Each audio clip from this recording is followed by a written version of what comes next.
Hello nerds! You are about to see the most recent gaming and tech nerd news. For the full news show, then you can follow the top link there in the description, or, you know, if you're not on YouTube, youtube.com/generallynerdy, generallynerdy.net, so on and so forth. But let's jump into the nerdy news before we get too far ahead of ourselves.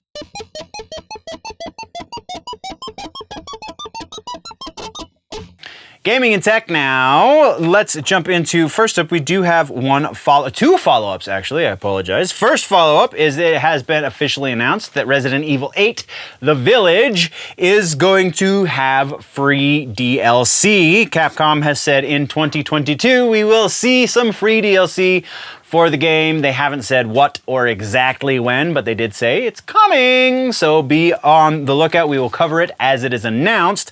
Our other follow-up for this section is the Netflix gaming experiment is rolling out to everyone across the world on the mobile Netflix platform.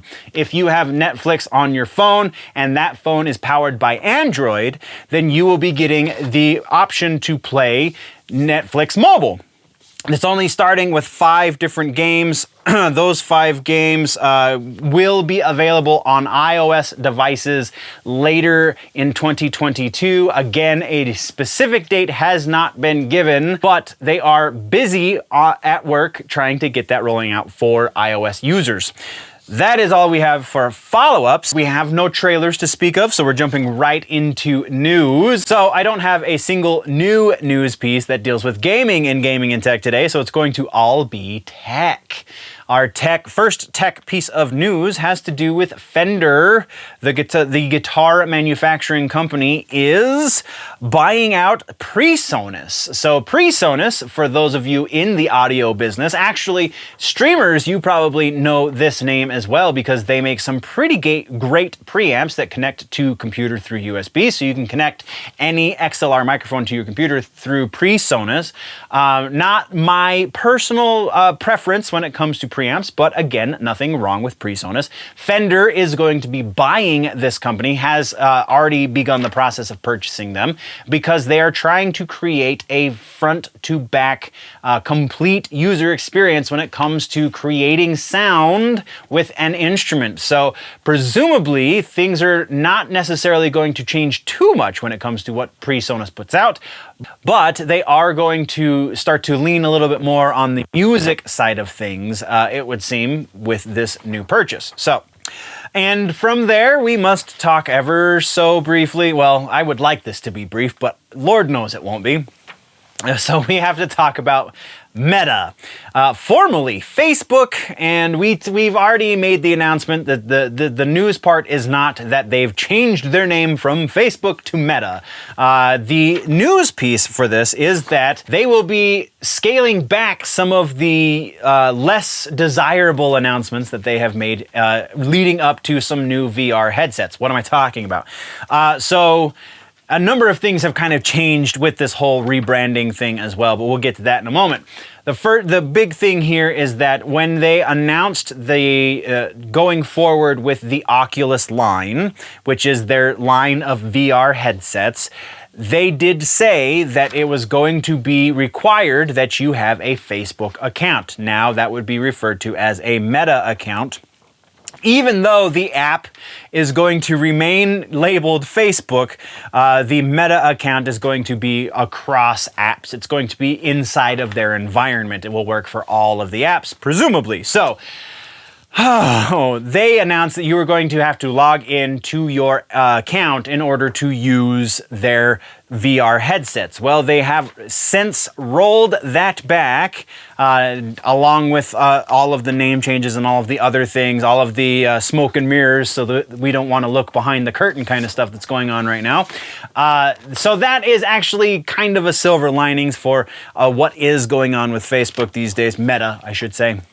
The other side of this is that they're not going to be calling their VR headsets after the Oculus 2, Oculus 2, whatever. The last VR headset that they put out with the Oculus name, that is going to be the last VR headset with the words Oculus attached to it. They're going to be retiring the Oculus brand and rebranding VR with something else that has yet to be announced. It could just be the meta name. They're going to be doubling down on this. We're really not the bad guys, even though we kind of look like the bad guys stuff.